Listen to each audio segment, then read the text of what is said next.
Gunston Hall is an 18th-century Georgian mansion near the Potomac River in Mason.It, Virginia, USA. The house was the home of the United States founding father George Mason.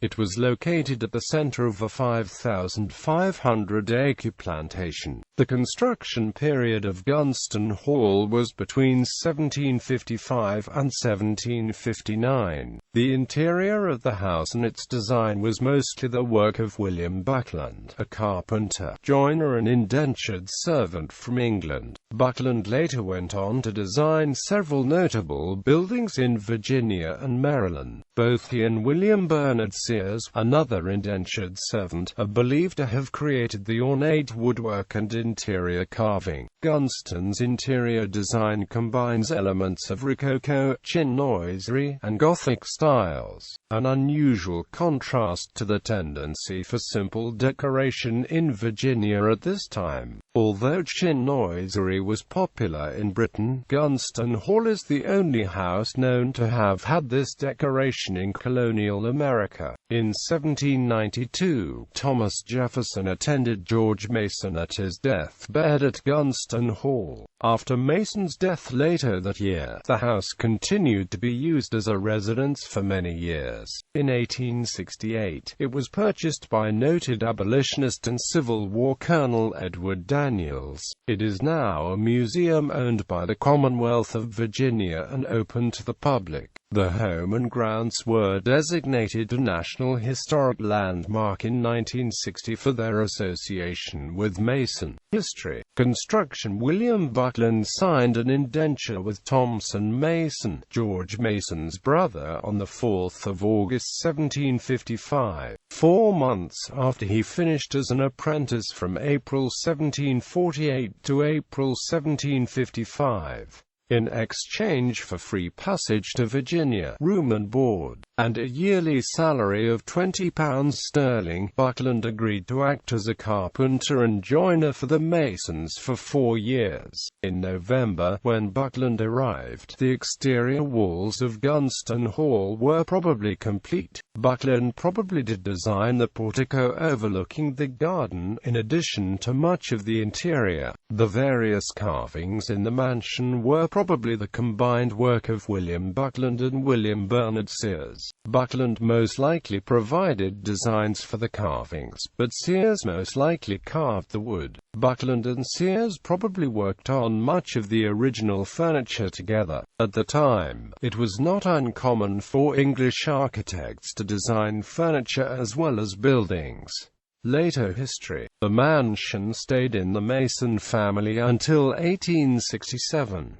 From 1868 to 1891, it was owned by Edward Daniels, a Virginia newspaper publisher and Reconstruction-era politician who was a former Union cavalry officer and ardent abolitionist. In 1912, it was bought by retired Marshall Field and Amp Company executive Lewis Hertel, whose second wife was a member of the National Society of the Colonial Dames of America. They set about restoring the mansion to its original plan and hosted many prominent guests. In 1949, Hertel in his will gave the property to the Commonwealth of Virginia as a museum to be run by the National Society of the Colonial Dames of America. Architecture. First floor. The front of the house faces northwest. The first floor of the house is divided into by a central passage, leading from a door in the northwest to a door in the southeast, with a staircase running up on the northeast side. On the northeast side of the central passage is the primary chamber in the front, and the little parlor in the back. Between the primary chamber and the little parlor is a smaller passage, leading to a service staircase and a small side stairway. The Gunston Hall Plantation official website says that on the southwest side of the house is a parlor in the front and a dining room in the back. However, the Historic American Buildings Survey says that on the southwest side of the house the dining room is in the front and a Palladian room is in the back. The central passage is lined by 6 symmetrical Doric-style pilasters.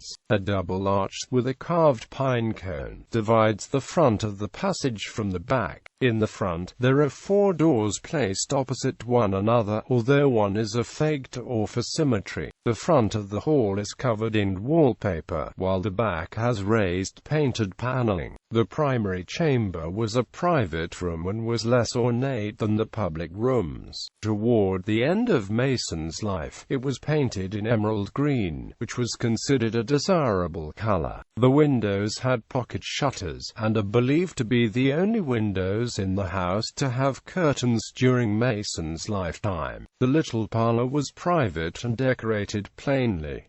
The walls were painted a neutral gray. Above the fireplace was a split pediment over mantel. During Mason's lifetime, the rectangle contained either a painting or a mirror. On either side of the fireplace a deep shelved beaufats to store and display the tableware, with doors to secure valuable possessions. The western room was a public, ornately decorated room. The walls are painted a yellow ochre and the woodwork is Chinese style. The wall of the fireplace has a mantel decorated with fretwork, pagoda-like scalloped moldings, as well as canopies topped by pine cone finials. Above the doors are similar canopies, which might have displayed Chinese porcelain vases as ceramic figures. The 2 long windows are topped by scalloped pediments decorated with fretwork. During Mason's lifetime, 3 of the walls were probably wallpapered. During the 18th century, Chinoise design was popular in Great Britain. However, the Gunston Hall Museum does not know of any other rooms in colonial America with this type of coordinated chinoiserie woodwork. The southern room was public, and was the most elaborately decorated in the house. The classical woodwork shows touches of the fashionable Rococo design. The fireplace wall has an ornate chimney breast. On either side of the fireplace are beaufats, these ones with shallower shelves than in the little parlor, and no doors. Classical broken pediments stop the chimney breast and the beaufats. The floor was made of carefully matched blind-owled planks, an expensive feature. Egg and dart carved patterns surround the black walnut entry doors. During Mason's lifetime, painted or decorated paper covered the thin pine paneling on the walls. The 2 windows look out onto Mason's garden. Second floor. Unlike other 18th-century houses of Gunston Hall's stature, the layout of the second floor is entirely dissimilar to the floor below. A narrow passage runs sideways through the upper level, leading to 7 bed chambers and a storage room. At the top of the main stairway is a tripart arch with fluted pillars, separating the passageway from a small gallery overlooking the staircase. The smaller service staircase comes up opposite the storage room.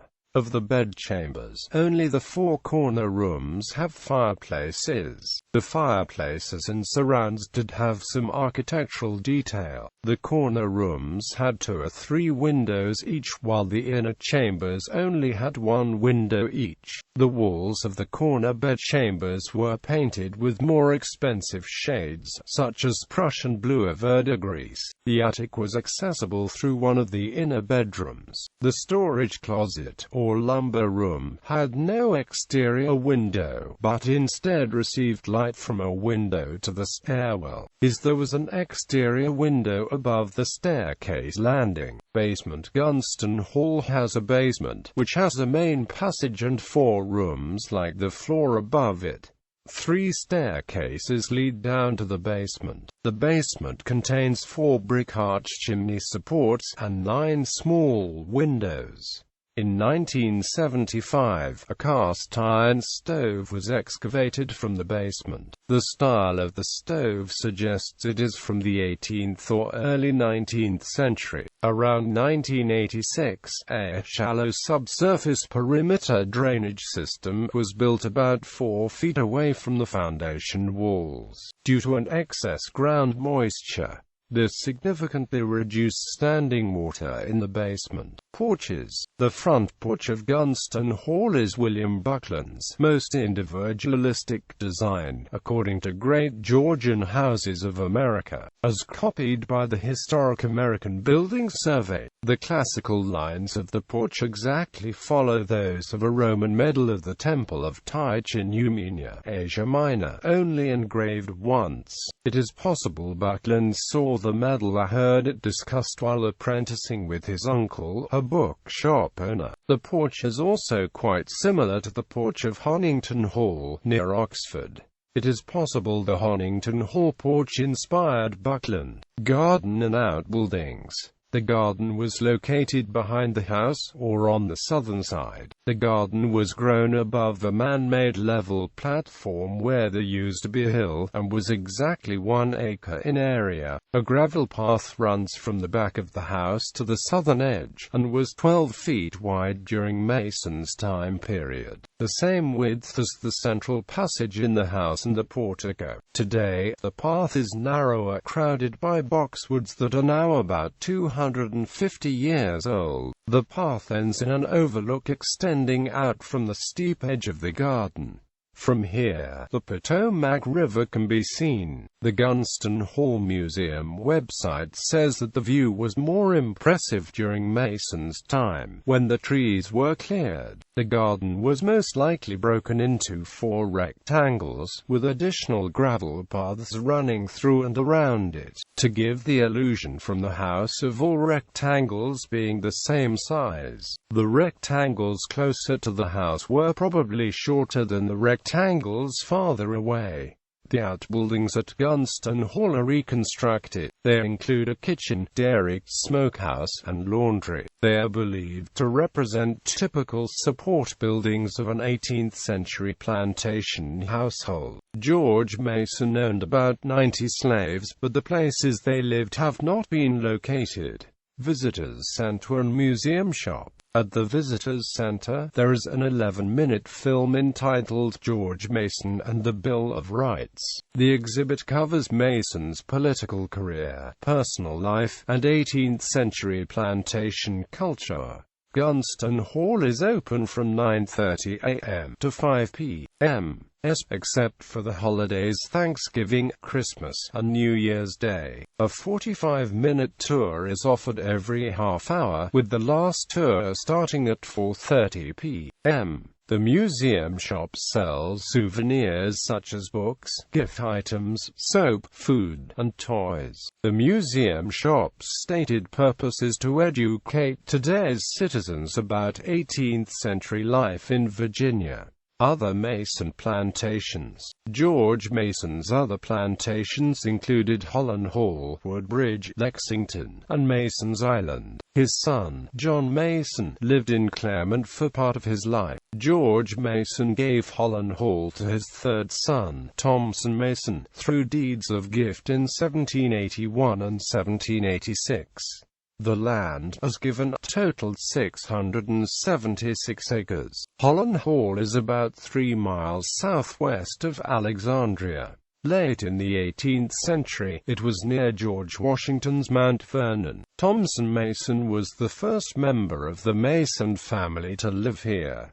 Before, the land was rented out to tenants. Woodbridge Plantation used to be on the Potomac River across from Colchester. There was a ferry there. George Mason willed the land to Thomas Mason, his youngest son, in 1792. Lexington Plantation was originally part of the Gunston Hall plantation land.